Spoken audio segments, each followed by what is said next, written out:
democratic process. Data collected during the process will be retained in accordance with Council published policies available through the Council's website.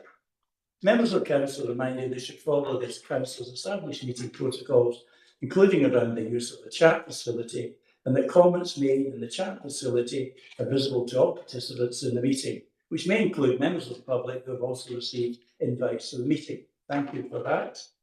Lindsay, do we have any apologies? We have no apologies for absence. Convener will now move to a roll call. Sorry, Diane, I know you're not Lindsay. Can the following members please indicate if they're present at the meeting, either in person or remotely? Councillor Cassidy. Present in chamber. Councillor Crowther. Present in chamber. Councillor Daisley. Present remotely. Councillor Hellier. Present in chamber. Councillor Jackson. Councillor Jackson. Councillor Law. Councillor Moran. Hi, chamber. Councillor Mackenzie. Present remotely. Councillor Quinn. Present remotely. Councillor Reynolds. Present remotely. Councillor Wilson. Present in the chamber. Are there any declarations of interest?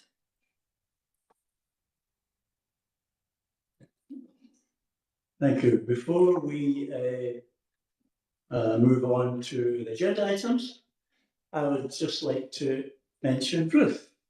This is Ruth's last meeting of the Police and Fire and Rescue panel. I'd like to thank you for your service over the years.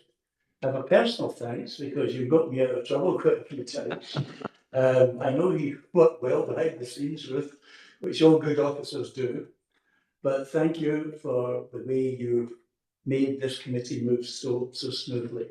I know you talk offline to the police and the fire and rescue, and that's very important that that's done, that we maintain that line of communication. So thank you very much. I wish you all the best. I'd just like to remind everybody that at the Beacon on the 19th of March in the early evening, Ruth is having a wee drinks. So to that, she's made it quite clear that everybody's welcome. Is that all right, Ruth? Okay, that I said that? This is the public venue.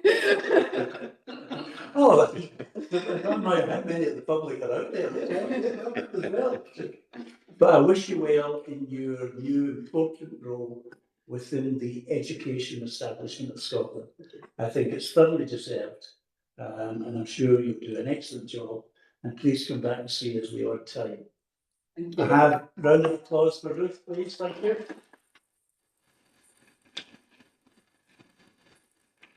Move on to agenda item number 2, performance management, Scottish Fire and Rescue Service performance report. Rod.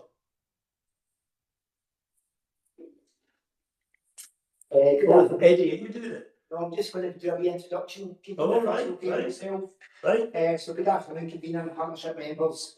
I'm pleased to present another strong performance report for Q3, which reflects the continued commitment of our teams and partners in keeping Inverclyde safe. I want to extend my sincere gratitude to our operational and support staff, as well as our valued partners for their dedication and hard work. Before inviting Group Commander Rod Anderson to speak on the detail of the report, I would just like to provide the committee with an update on the service delivery review. So as you're aware, the service delivery review outlined a range of potential options for change across Scotland. These proposals form part of a broader strategy to modernise service delivery and ensure that operational resources remain aligned with risk and demand. Within Inverclyde, 2 specific options for change were included.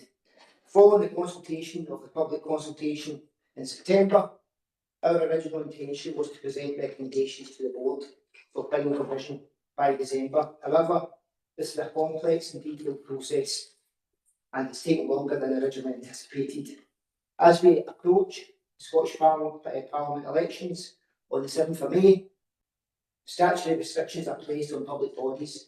That includes the Scottish Fire and Rescue Service, regarding significant announcements or policy decisions during what is known as a pre-election period. Unfortunately, it will not be feasible to complete the required SDR work and internal governance processes before that period begins in March. Therefore, I can confirm to the committee that recommendations on the SDR options will not be presented to the board following the pre-election period, with final decisions expected by the end of June. Throughout this process, I have worked to ensure that staff and partners remain informed and engaged, and I remain committed to continuing that dialogue. I will provide further updates as progress is made, and on that, convener, I'd like to hand over to Group Commander Rod Anderson, who will now go through the Quarter 3 report in some more detail. Thank you, Eddie. Rod. Thank you, convener. To start with our introduction, as you can see within the summary in section 1 of the report, there were a total of 146 incidents in Inverclyde during Quarter 3 of 2025-26.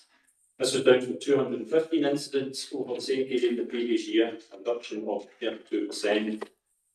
This included a 62% decrease in fire incidents, a 48% reduction in false alarms, and special service incidents decreased by 29%. It was from the bar chart showing incident types. The point produced in this report, 34 incidents were classified as incomplete. So this can happen on occasions, and that's why on our content page we make reference to the fact that the statistics we provide are provisional and may change as time goes on. The first 4 incidents I'm unknown at the moment are because the fire reports for those incidents have not yet been completed. This delay is a result of a change to the software that's used to record fire reports. Fire reports are recorded at the UK level through software that's provided by the Ministry for Housing, Communities and Local Government, because they have responsibility for the fire and rescue service within England and Wales. So they've moved us from what was called the incident recording system into a new recording system called the Fire and Rescue Data Platform.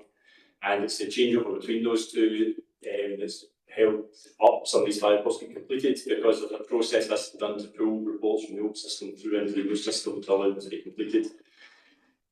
What this essentially means is that when those fire reports do get completed, the numbers of incidents under each of the performance indicators may change, but the overall number of incidents won't, because the 34 incomplete are recorded within the 146 total. But we may see the number of accident dwelling fires, etc., or the number of casualties change once those reports are ultimately completed. But that's drilled down into the sections of the report. Looking at accidental dwelling fires, this quarter we're reporting a decrease in accidental dwelling fires from 8 in the same quarter last year to 4 this year. This equates to a percentage reduction of 50%. This quarter we had no single source of ignition that's responsible for these incidents, whereas the recent trend in Inverclyde has been cooking appliances for the source of ignition in the majority of dwelling fires that we have attended. The table above highlights that most accidental dwelling fires are small in nature, and either resulted in no fire damage or were limited to the item first ignited. In one case, the fire was confined to the room of origin. Although we are seeing a reducing number of accidental dwelling fires across Inverclyde, they and their associated casualties remain a priority for SFRS in terms of our community safety engagement activities that we undertake, and this will continue even with the reducing figures. And as Jens touched on, this is potentially one of the figures that could change due to the standing reports. Since accidental dwelling fire casualties, this quarter there are no accidental dwelling fire casualties recorded for Inverclyde. That was also the case in the same period last year. Accidental dwelling fires and associated casualties, as I said in the previous section, remain a priority target for our prevention work within Inverclyde. Where we continue to engage with our community in a variety of ways, both on our own and in partnership with our partners, to promote our fire safety messaging and improve their safety and well-being. This quarter reporting a reduction in the year-on-year indicator for non-fire casualties within Inverclyde, with a total of 4. This is down from 12 in the same period last year, a reduction of 66%.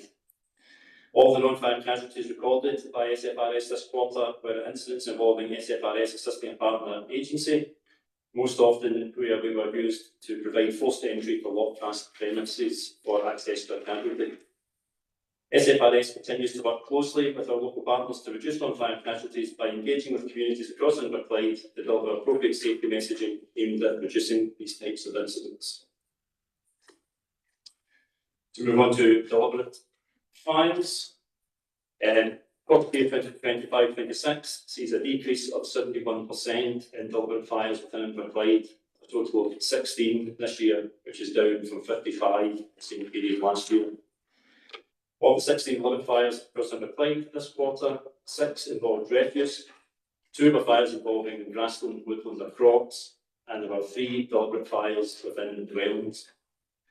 Inverclyde generally continues to see falling numbers of deliberate fires, with occasional spikes in activity throughout the year.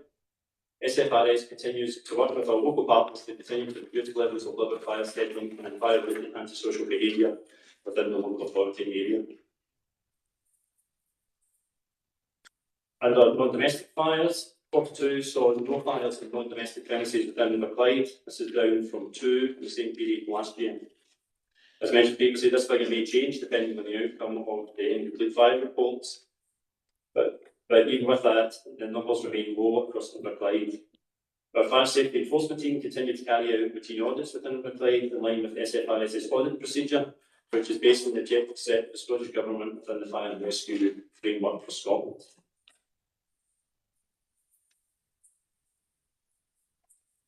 Unwanted fire alarm signals. We are again reporting a reduction in unwanted fire alarm signals this quarter. These incidents decreasing from 38 to 32, a reduction from 38 to 32. We continue to see a reduction in our UFAS incidents in Inverclyde as a result of our change in policy, as well as the work of our operational crews, UFAS champions, protection teams, and our partners, and reducing the instances of these events through management of alarm systems and the routine causes of unwanted fire alarm signals. Routine engagement with duty holders when attending the premises is key to reducing unwanted fire alarm signals. And where this engagement does not appear to be working, escalation under our UFAS policy ensures appropriate steps to be taken to address repeated actuations within specific premises, and that escalation would be moving to our fire safety enforcement team, who would then audit and advise the responsible persons in regards to unwanted fire alarm signals.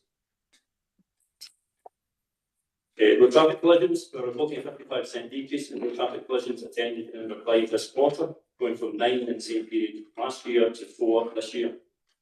These road traffic collisions resulted in 5 persons being rescued by firefighters, but all were rescued without injury that required any form of treatment, either on scene or in hospital. As such, under the way we record our statistics, they were not recorded as casualties. The vehicle type in all 4 RTCs that occurred in Inverclyde this quarter were cars. In terms of home fire safety visits and fire safety enforcement, 31 home fire safety visits to high-risk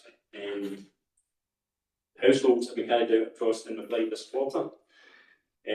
These visits, as the name high risk suggests, target those members of our communities who are most at risk from fire and provide the opportunity for our crews to engage with those households, carrying out checks of property, discussing fire safety matters with members of the household, as well as providing the opportunity to identify those who are in need of additional support or assistance, and allowing us to signpost them to that or to refer them to our appropriate partners within the public and third sector.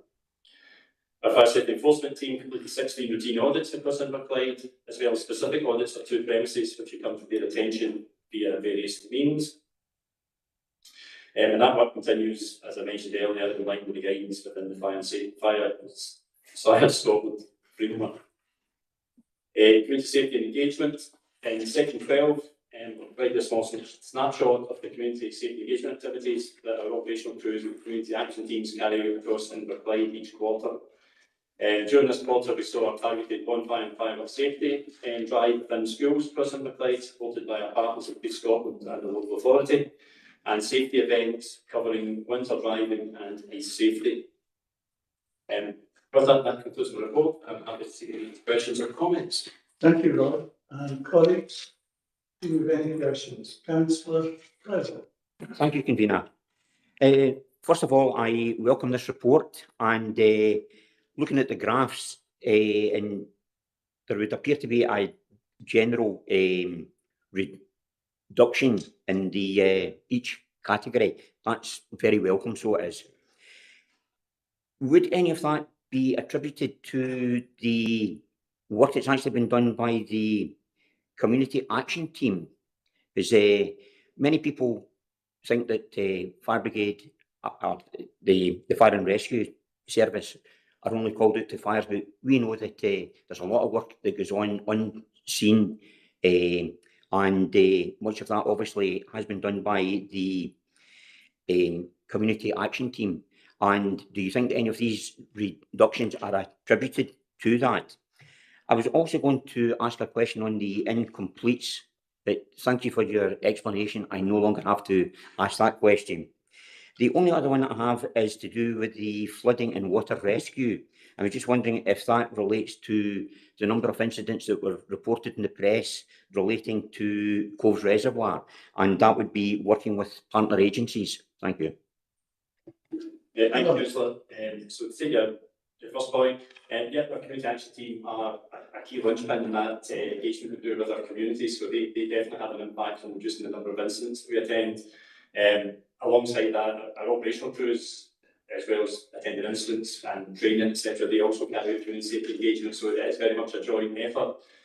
But our community action team are key to that. They're one of our key links to our partners. They will tend to deal with the more complex cases, so adults in need of any additional assistance or adults who are deemed at risk. Generally joint visits along with our partners in social work, health, etc. In Scotland will be carried out the community action team, so they do a lot of the more complex stuff. The operational crews, they do a bit, they do more day-to-day stuff, and they also refer into the community action team if they come across any situations where they feel that the community action team can bring that greater focus and assistance to the members of the public. So they definitely have a major impact on the figures, and they're key to help drive those downward trends. That's fine, thank you on that one. And in relation to the flooding and water rescue, could you give any kind of indication as to whether that is to do with the reports in the press relating to Coves Reservoir, and would that be working along with the partner agencies? Yeah, so very much so in terms of that. Our water safety campaigns that we drive are generally usually as a multi-agency approach, whether it be ourselves and the police, whether it be ourselves and Her Majesty's Coast Guard, and also we chair the partnership action for water safety groups. Yeah. It's our local authority liaison officer in the area that chairs those groups currently. So it's very much a multi-agency approach to that, and that is definitely what's behind getting those numbers down, is getting that education piece out there and educating people on the dangers associated with both water and ice, and getting that across. And as I say, certainly the joint approach works. That's definitely what's behind it. Okay, that's fine, thank you. Councillor Moran? Hi, thanks, Convener. I have to say it is a very good report, you know, and you might not be able to answer for it, but there's a big emphasis on the obviously prevention, prevention certainly hurt the cure. And I know the local RSLs are quite good at making their tenancy. They've got to access their property at least once a year to make sure everything is in order. There'll be very sort of comparison with the private sector, you know. I mean, that is a big part of the house of stock here in Everglades, and it's getting bigger. So there will be very sort of intelligence about the private sector, how many home visits we do there, or how they could maybe contact you if they wanted a home visit. Because to me, that seems to be something we could be looking at, you know. Yeah, so obviously it's slightly different when it comes to domestic safety. It's very much relying on the tenants coming to us and asking for a home fire safety visit. When it comes to domestic premises, we have no powers with full swing for domestic premises, other than very specific areas of domestic. So the area where we do have powers is when it comes to the communal areas of high-rise domestic buildings where there are fire engineered solutions for the safety of providing for the safety of firefighters. We do have powers there. In terms of general domestics, it's very much relying on the tenants or the occupiers themselves coming to us and requesting a visit. In terms of how many we do, that's something we record. We record what the ownership status is of all the properties where we do home fire safety visits. And I don't have the figures off the top of my head, but I can source them for you as to a breakdown of how many we do that are owner occupied or private let, etc. And so we do record that data, and we do have that there. In terms of contacting us, there are various routes. They can either, there's a free phone number that we provide, and also they can visit our website. There's a link that they can click on, and they can request a questionnaire to go through. They go through the questionnaire online or with our operator on the phone, and that will determine if they meet the criteria for going for a safety visit. And if they do, we'll come out and do that. And if they don't meet it, then what happens is they'll be provided with a set of guidance which is tailored specifically to them based on the answer they've given to the questionnaire and the lifestyle, etc. I think, I mean, I probably should declare an interest here because I thought myself, and there's sort of going to be 2 hours left, the rest of us are submitted, you know, and we're very well laid down, but it'd just be interesting to know, you know, if there was any intelligence on it, because it seems to be a bigger bit of the market now, you know. But thanks anyway. Well, I don't see anybody online and nobody in the chamber. Thank you for that, gentlemen. We now will move on to the police report. Rona? Thank you, Convener. I'll just cover a couple of things quickly before I come on to the report. Firstly, just to reiterate your thanks to Ruth. My own personal thanks, and that David extended to you as well, Ruth, because I know that we've all enjoyed a very positive working relationship with yourself over the preceding years. So we are all very sad to see you go. It's been an absolute pleasure and certainly eased our job in terms of supporting the communities in Inverclyde, having you at the end of the phone. So hopefully we'll be able to continue that working relationship with your successor. But I know that you'll do a great job where you're going, and we wish you all the very best. So thank you. Secondly, I'd just like to highlight an error on the front page, which I'm sure some eagle-eyed viewers will have noticed. Road traffic casualties have not increased by 34%, but rather offences. I'll come on to that though in the body of the report. Is that the 34.3%? Yes, yes, indeed. It is. It's listed as casualties, but it is offences. Right, thank you. I think it is correct in the body of the report, so I'm sure that will be picked up. Well, you know what we'd like in detail. I know. I'd like to get in there first before it's asked. But anyway, okay, and to cover off an action from the last scrutiny panel, we spoke about the Policing for Our Communities project, which will be introduced to Inverclyde just at the beginning of the summer. And that will bring about enhanced model for delivering our local policing services. The Policing for Our Communities team will not be attending local scrutiny panels to deliver the spotlight. However, we will be able to cover that ourselves. But I'm hoping to do so at a date closer to the delivery date for us so that we can iron out any issues prior to that point and come well equipped for you all. I've also spoken in the past about body-worn videos, so that will be introduced in April in the local community here. This year? This year, indeed. So a very positive step forward in the Police Scotland transformation programme. We're very much hoping, as it has done elsewhere, that it will de-escalate incidents, it will improve public trust and confidence in policing, and support officer and staff safety. There are also wider benefits in the criminal justice system as well, as it can reduce some of the demand elsewhere, particularly within, as I say, that criminal justice sector. And I will come on now to the report itself, which covers the period from the 1st of April to 30th of November 2025. And as with previous reports, members will see areas of significant operational success alongside some specific challenges that will require our continued focus. In terms of incident and demand, crimes and offences in Inverclyde have increased by 16.3%, with a total of 4,586 recorded. This is higher than the national increase of 7.8% seen during the same period. And despite this rise in reported crime, overall police incidents have actually decreased by 4.6% to just over 11,800. It is important to provide some context. Approximately 80% of the incidents reported to us do not result in a crime being recorded. And a large proportion of our daily demand remains centred on welfare concerns, public safety, and supporting vulnerable individuals in our community. Overall, our detection rate remains strong at 70%, which is notably higher than the national average of 66.4%. In relation to violence, disorder and antisocial behaviour, recorded violent crimes saw a slight increase of 2.4%, totalling 443 crimes. This was primarily driven by a 3.4% rise in common assaults. And encouragingly, serious violence fell by nearly 6%. Domestic abuse remains a significant factor, accounting for 30% of all violent crimes. Complaints regarding disorder increased by 3.3%, nearly 1,500 incidents, and although crimes involving damage and reckless behaviour fell by over 9%, I'm pleased to report that willful fire racing has dropped to its lowest level in 5 years.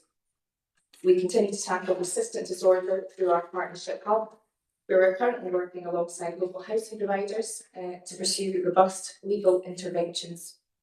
These include evictions and antisocial behaviour orders against those who continually disrupt our communities. To address concerns around violence, our officers have been proactive operationally, but also within schools, working on the No Knives Better Lives campaign, as weapons offences saw a 10.6% increase in this period. Under protecting vulnerable people, we can see that sexual crimes have increased by over 46%, with 95 crimes recorded. This rise is partially attributable to a doubling of non-recent reporting. And contextually, some of those non-recent reports are as a result of proactive efforts on our behalf to support victims and look for corroborating evidence from previous victims and partners, particularly in relation to domestic abuse cases. We're also prioritising violence against women and girls, and publicly encouraging reporting and for victims to come forward. And this has led to increased levels of public trust and confidence in this regard.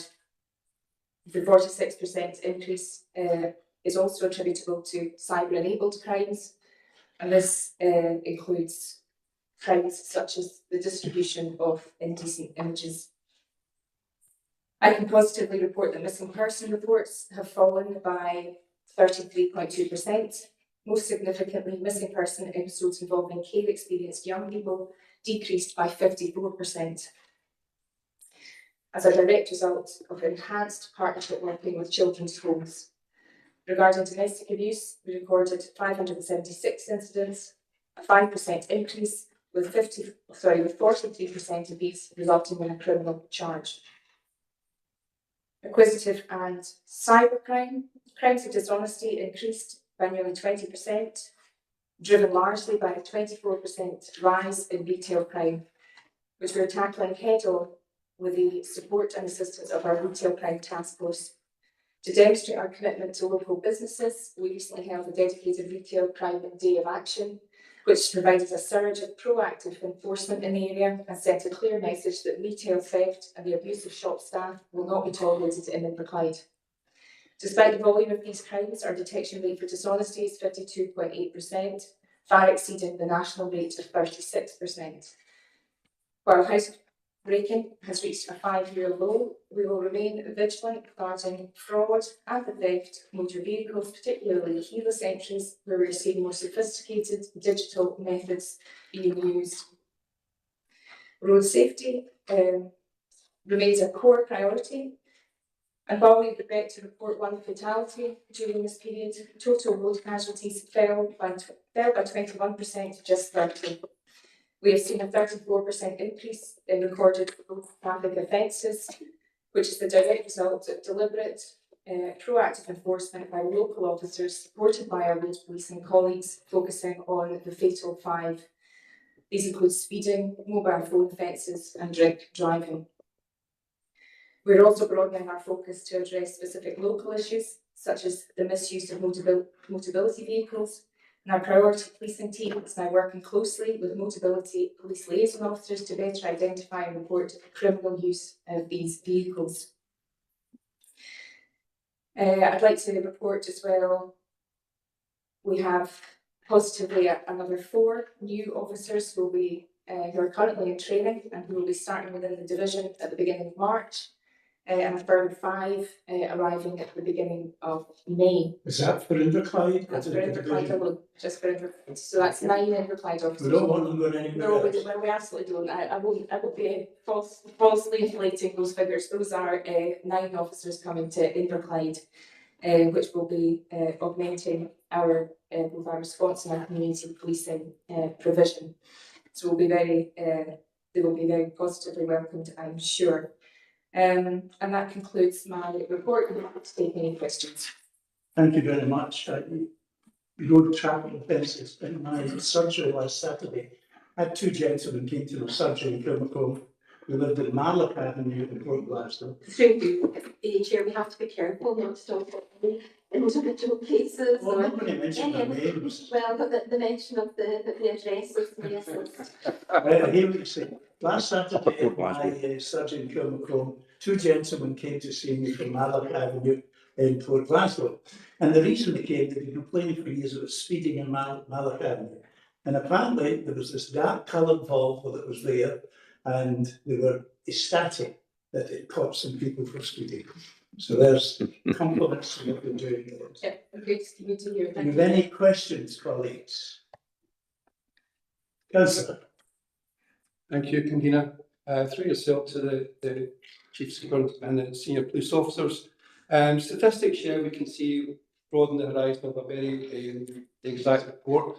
The question I'd like to try and get across here, especially looking at the latest media papers, is this perception locally that serious crime is very much a big incident in the local area.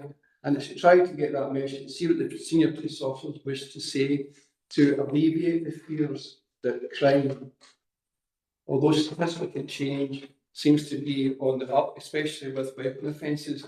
And how do you get that message across to the people of Inverclyde that although they have a fear of crime, that the police are dealing with it? Thanks.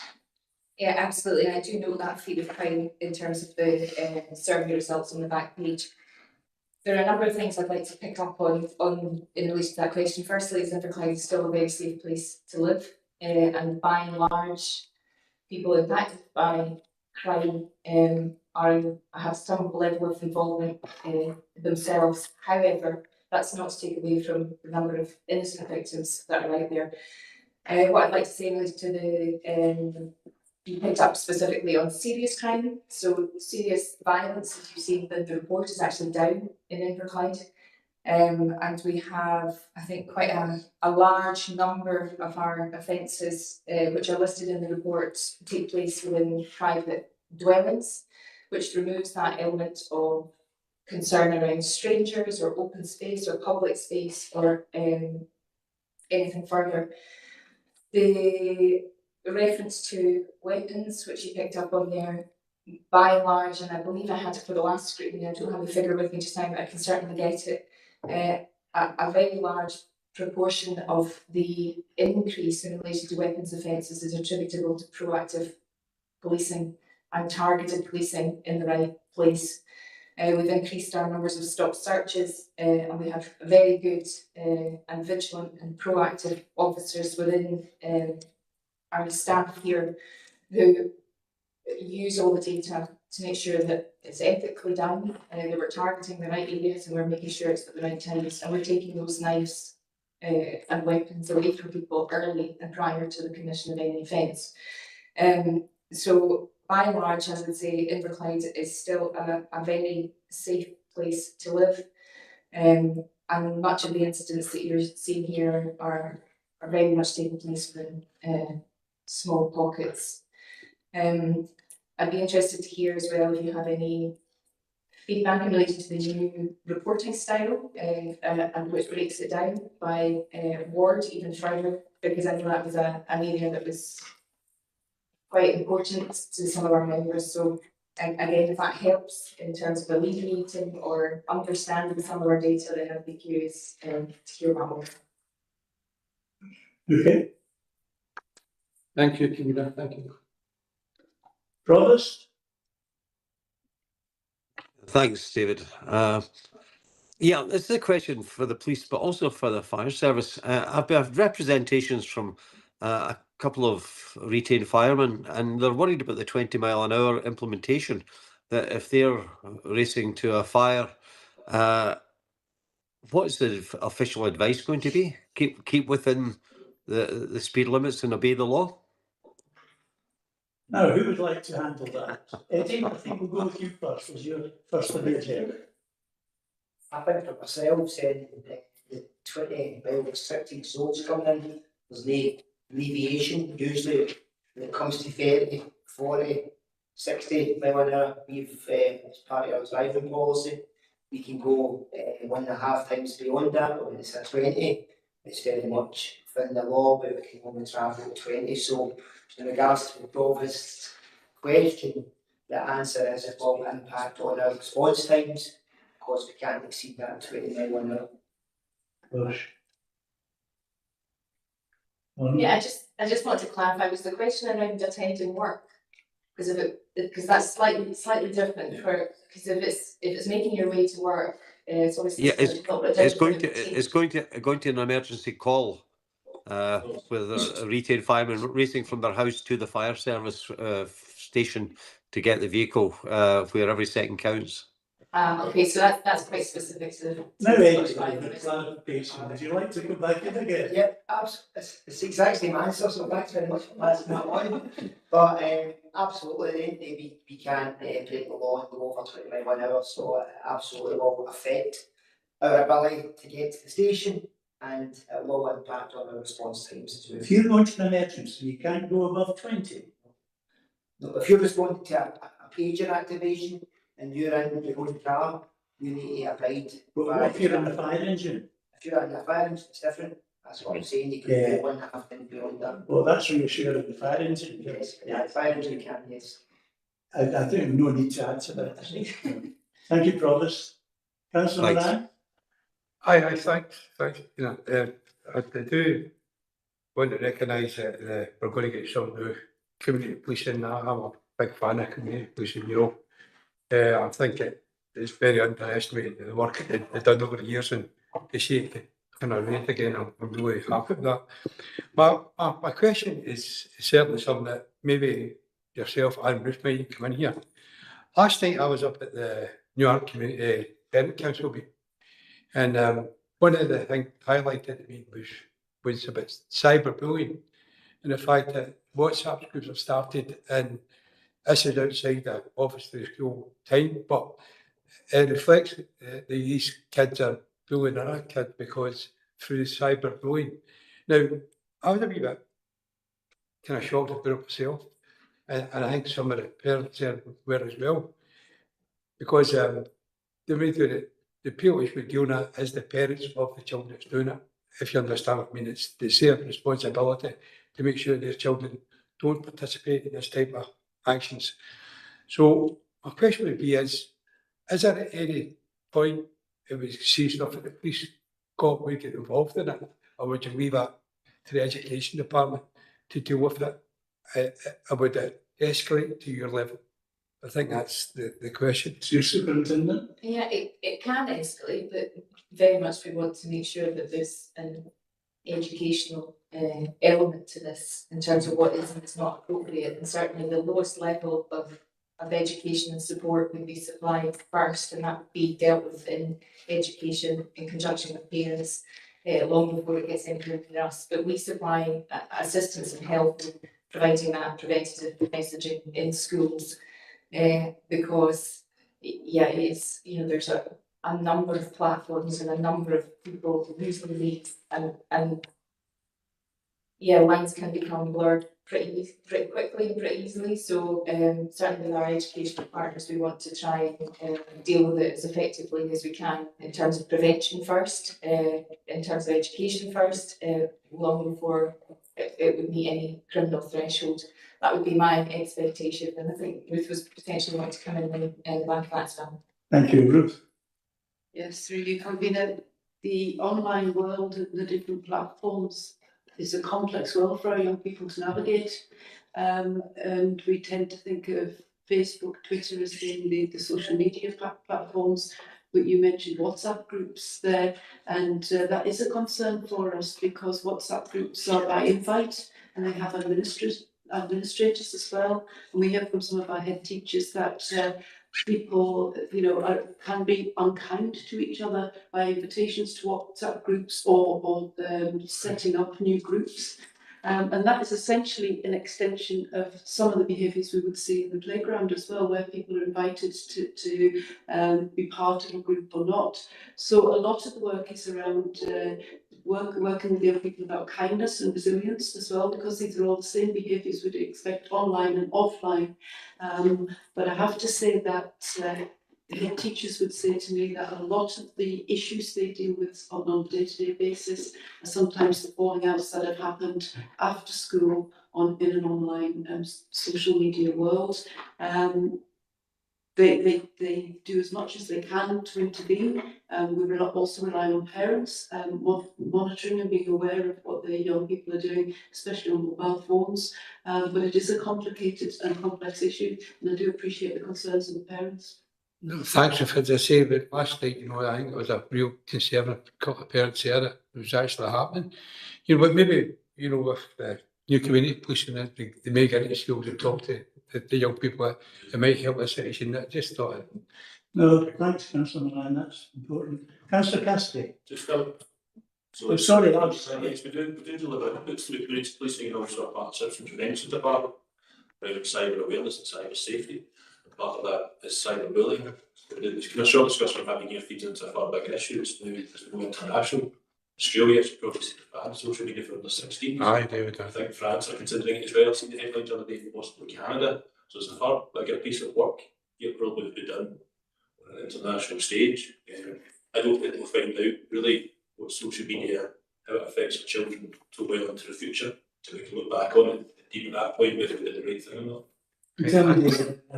David, yourself, what's your view on social media being used by being stopped at a certain age? Personal point of view, not police scholars, Yes. I would like to see a ban on it, which would then allow parents to say to their kids, no, I'm sorry, it's illegal, you're not getting it. Because even everyone likes to think they're a good parent, but you do get drawn into, well, I'm not the person in school not allowed to go into this, so why is that? I'm being bullied because I'm not on this site, etc. And although you do try your best as a parent to monitor it and exclude your kids from certain sites, it's difficult not to fall into that trap. But a national ban, I would encourage it. Thank you for that. I hope you didn't mind me asking. My children are beyond the age for the worship service.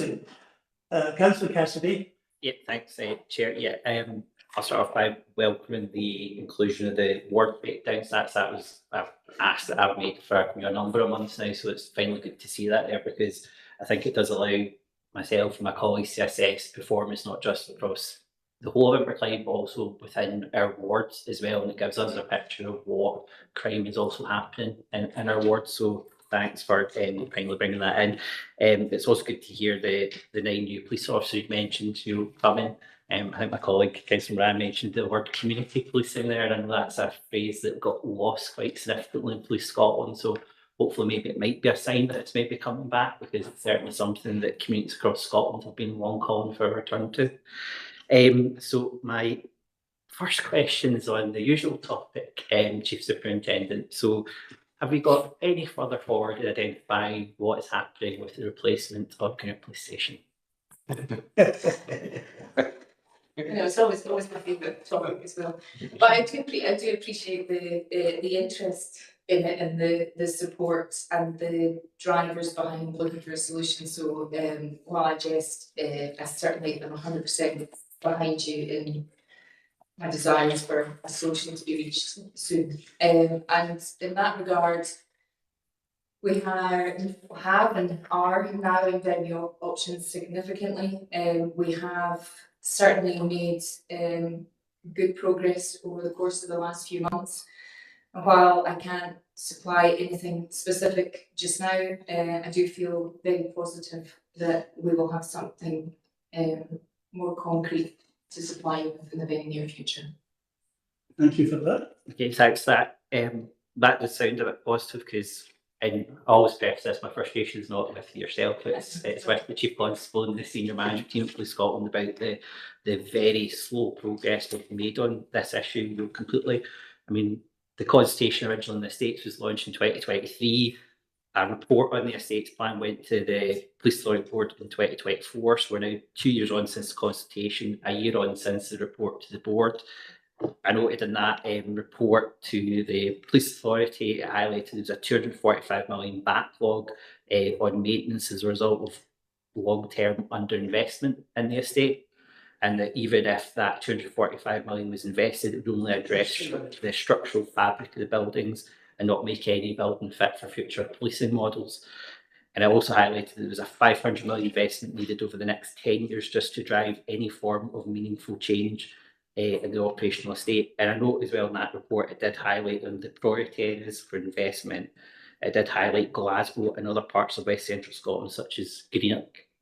Now, is that a question? I'm getting a question, Chair.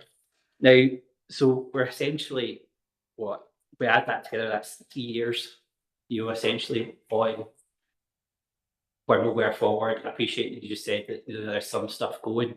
This scrutiny panel, various members had made the request for an options appraisal to be presented to us over it. Police Scotland gave us commitment. We've still never seen any sight of that. I think that's particularly frustrating. There is some letters attached here that the chair had wrote and got a response from the cabinet secretary. It wasn't a response from the chief constable, it was the assistant chief constable. And while those letters are kind of meaningful and there was some nice wee words in it, there's still no firm commitment, there's still no plan, and quite frankly, it doesn't instill me nor anyone in Inverclyde, and quite frankly, I'm sure most of the frontline police officers who work here in Inverclyde and use Greenock Police Station with any confidence of what the future model of policing is going to be in Inverclyde, whether we're going to have a station, whether it's going to have custody facilities. So do we have an estimate on, I know you mentioned that we hope to have some use for it at some point. Can we have a timeline of whether we might have something concrete? Could I just say, perhaps to give you some comfort, that I am satisfied with the answer that the Chief Superintendent gave you before 5 minutes ago. And I think she takes some comfort from that, and we can move on. She's indicated there might be an answer towards the end of the year, and I'm personally quite satisfied with that. Respectfully, Chair, I did ask a question. I would like an answer to it. I said I did ask a question. I would like an answer to it. I'm comfortable to cover one aspect there that we didn't clarify was the custody provision. So there are no options being considered that don't include custody. It's a bit of a double negative, but custody is being included as part of the options or preferred options. So hopefully that will provide you with some reassurance, and it will be a custody provision that's suitable for the requirements as you know, as led by the data for the local communities.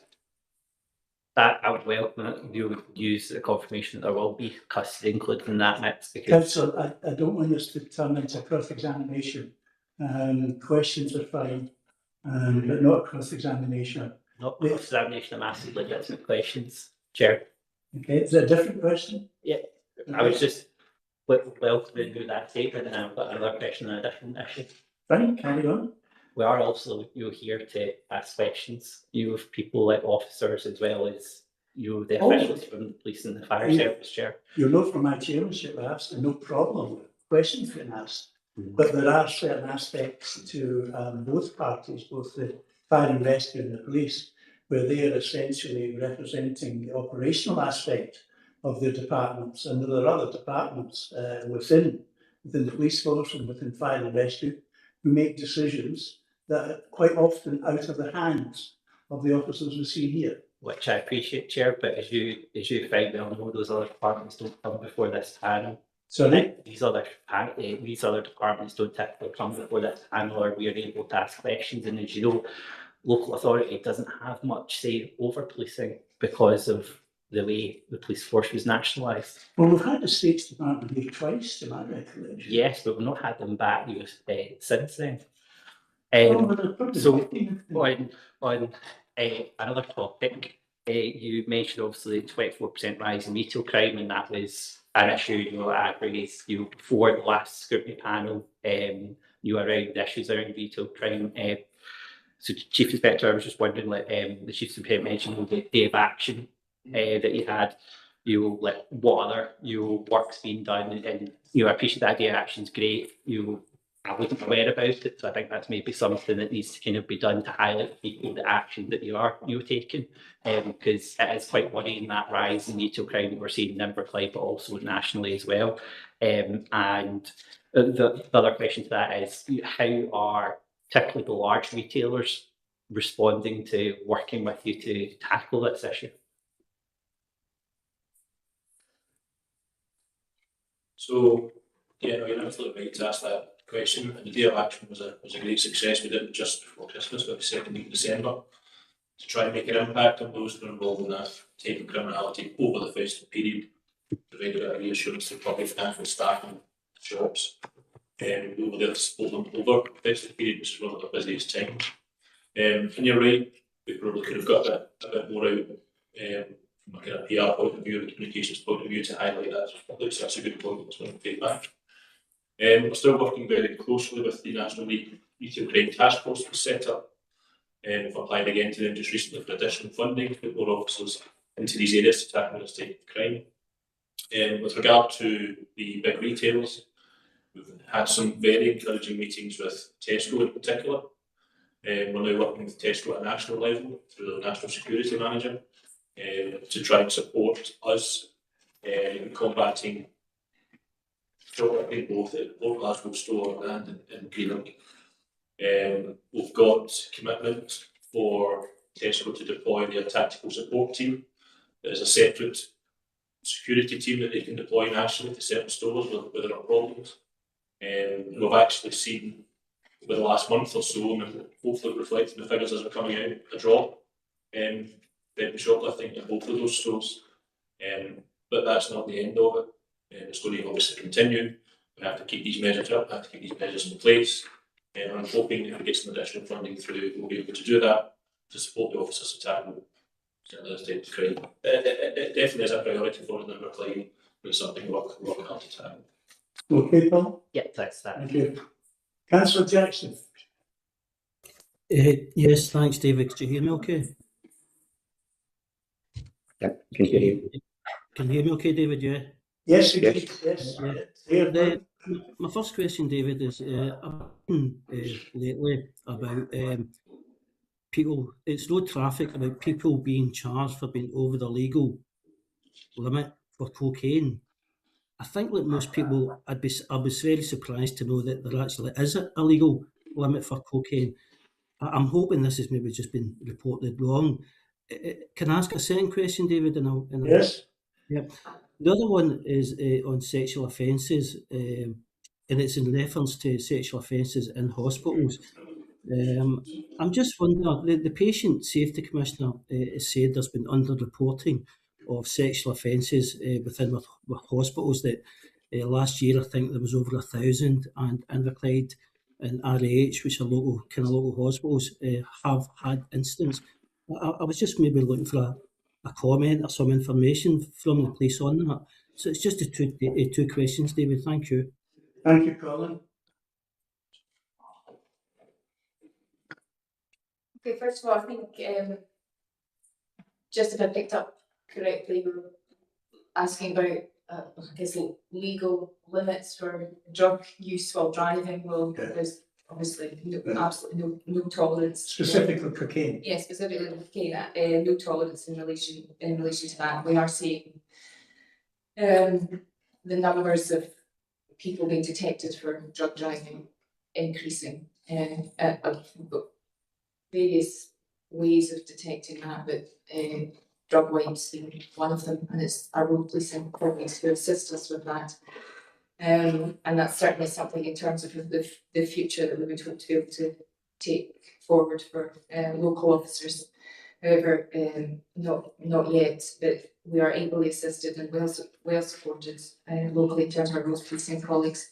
And I'll just hand over to David for I think there was an Inverclyde Royal and Burgundy specific question there around sexual offending. I don't think I caught Quick picked up the question. Was it an external report to do with offending in hospitals, councillor? Yeah, it's a Patients Safety Commissioner, David, who has reported that there's under-reporting of sexual offences.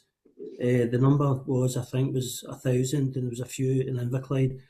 And I was just kind of curious what kind of discussions you have. Do you speak to those in the hospital, say about this under-reporting?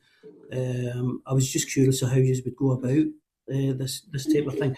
Just on my previous point about the cocaine, my specific question was, it does say I'll give you one instance where somebody's been reported as being 5 times over the legal limit. I'm surprised. Is there a legal limit? No. There's no legal limit for Okay. drug driving. Drink driving, there's certainly is alcohol, there's certainly a legal limit. Yeah. But So not it's for- just bad reporting then, David. Thanks. Yeah. On the issue of under-reporting of sexual offences within the hospital, it's not something that I'm aware of in Inverclyde, Royal Infirmary. We do have very good communications with the hospital locally, absolutely. We have meetings with them, partnership preventions, we're in contact with them, and we do have good liaison with them. On that specific issue, unfortunately, there's nothing that's been reported to myself. Okay, Carl? Yeah, thanks, David. I appreciate that. Thank you. Councillor Henry? I think it's maybe. Oh, sorry, John. That's fine, convener. He's the West I usually get a prompt from the left. Oh, that's fine. It's just a wee bit of kind of clarification under the road safety and road crime. Nowadays, we see a greater influx of e-scooters, e-bikes and e-motorbikes of varying powers.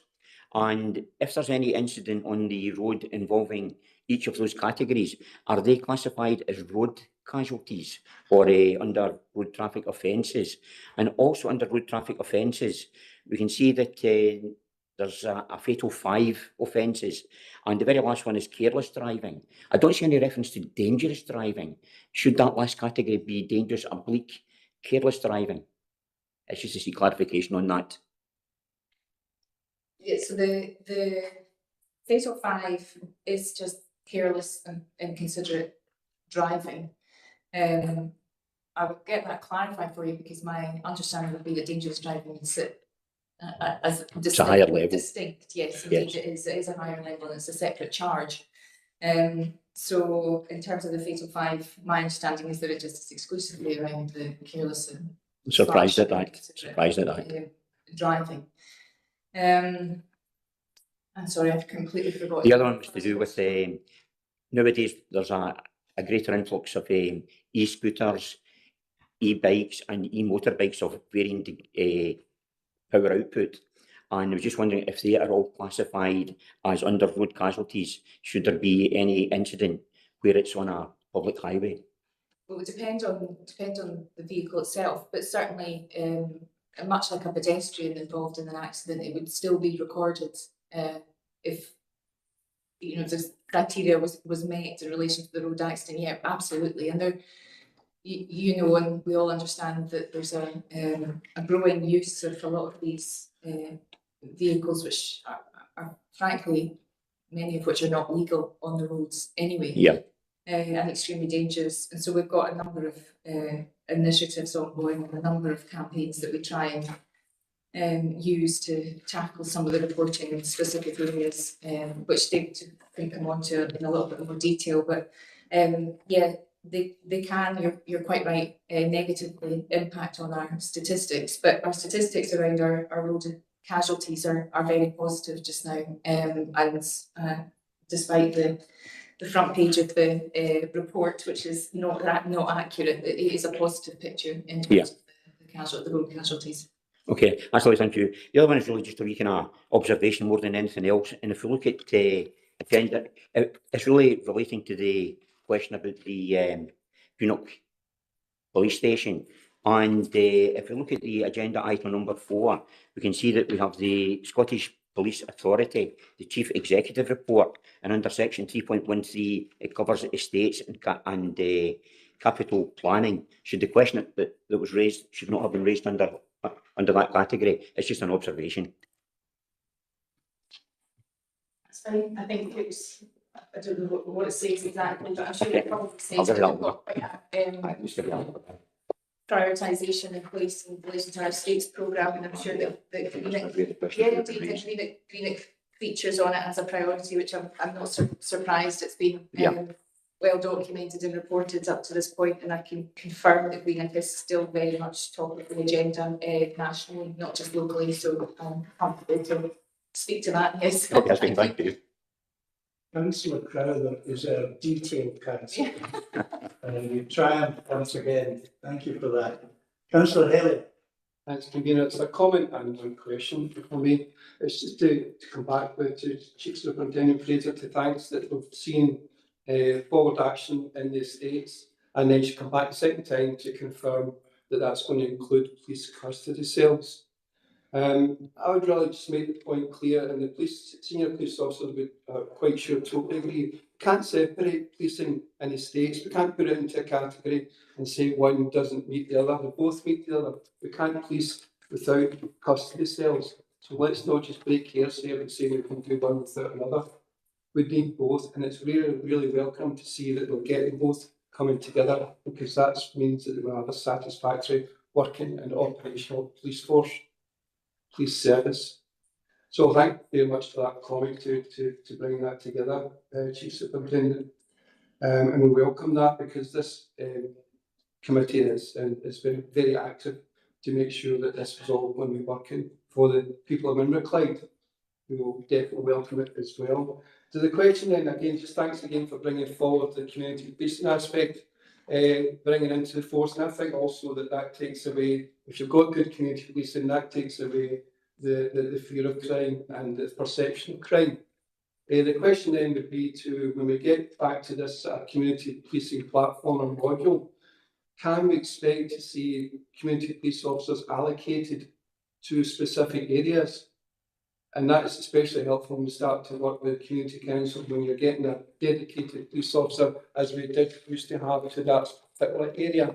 Because I know before you spoke about being the module that they'd have to react to whatever was going on, and they'd get moved about to deal with that, and that's totally understandable, because especially when what's happening in the area. So will we get to that eventually, where we have dedicated community police officers in specific areas? And again, as being representing the ward in Gourock, I would really like to see community police officers in Gourock.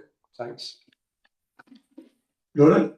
Yeah, I'll be able to provide you with more detail at the next scrutiny in relation to what the policing for our communities looks like. But certainly the model includes community policing, and the model includes community policing in the way you would hope it would be. So less abstractions, more time in the communities, and removing some of the demand that's placed on them in terms of, you know, attending events and attending other duties and backfilling of response, etc. So certainly the positives that have come out from the policing for our communities model, which has been implemented elsewhere, is that there is, you know, reduced response time, not saying response, but reduced time between the initial point of contact and seeing the police officer within the community, more time for community officers to be present, to be visible, to carry out preventative and proactive work. So all of these sit within your traditional understanding of community policing. So from that perspective, very positively received from those benefits elsewhere. So I'm hoping to be able to replicate that here, but it will be localised and tailored, and we will have a say in what that approach looks like for us, but will most closely align to what you would understand as traditional community policing.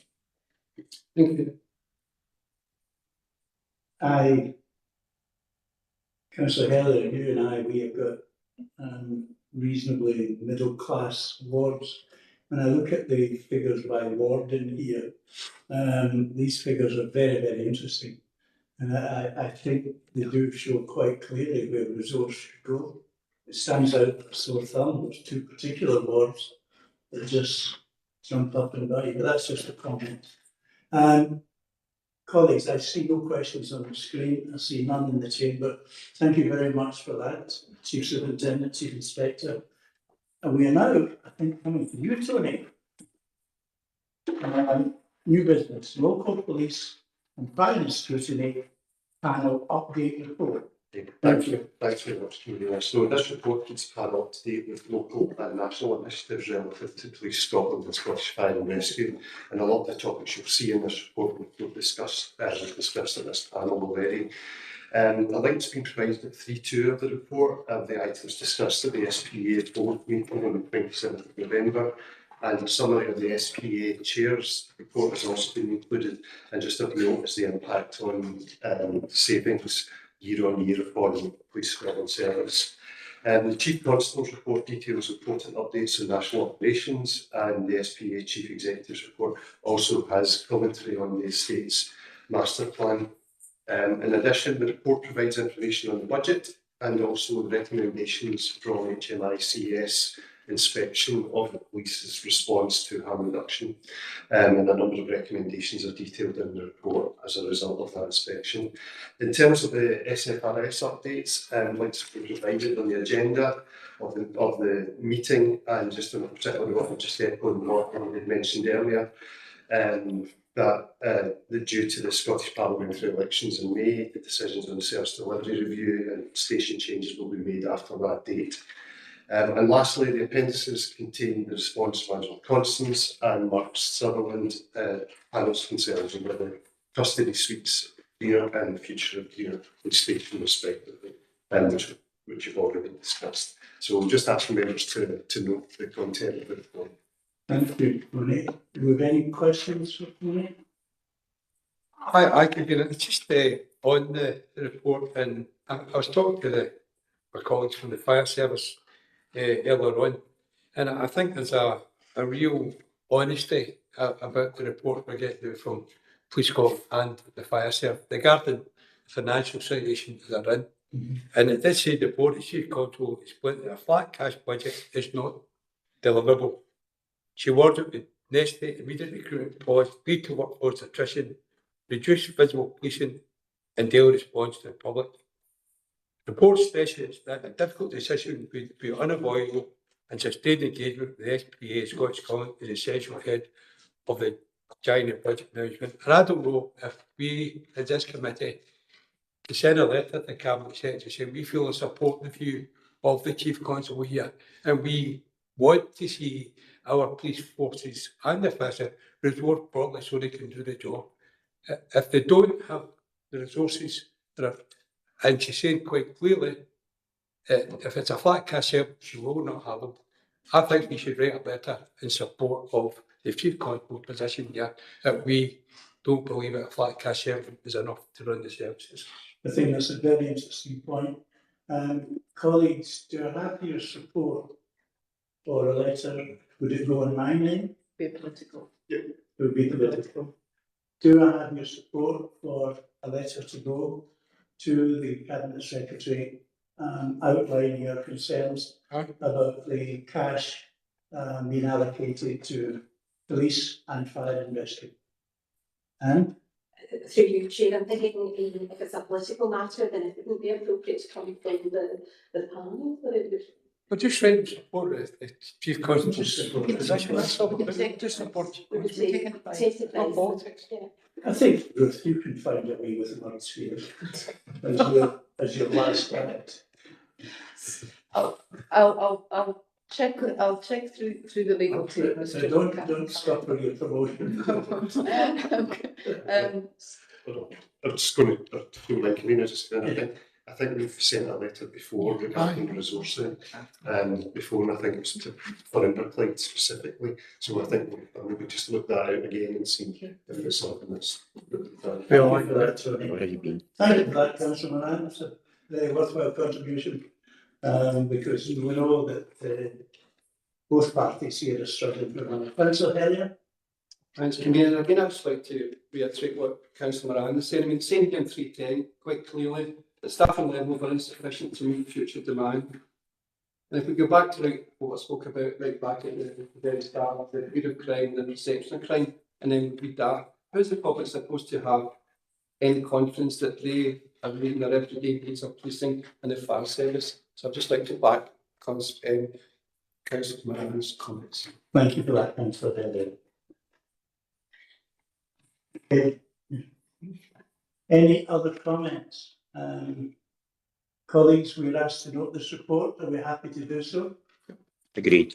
I take certain things from this meeting today, particularly impressed by the drop in incident figures by fire and rescue. Also, the comments that came from the chief superintendent about body-worn cameras. I think that's a very significant advance for underclass to finally get to that. And also your comments regarding the states, which gives us a little comfort, not total comfort, but gives us a little comfort for the future. Thank you all very much for attending. Thank you. Yes, thank you.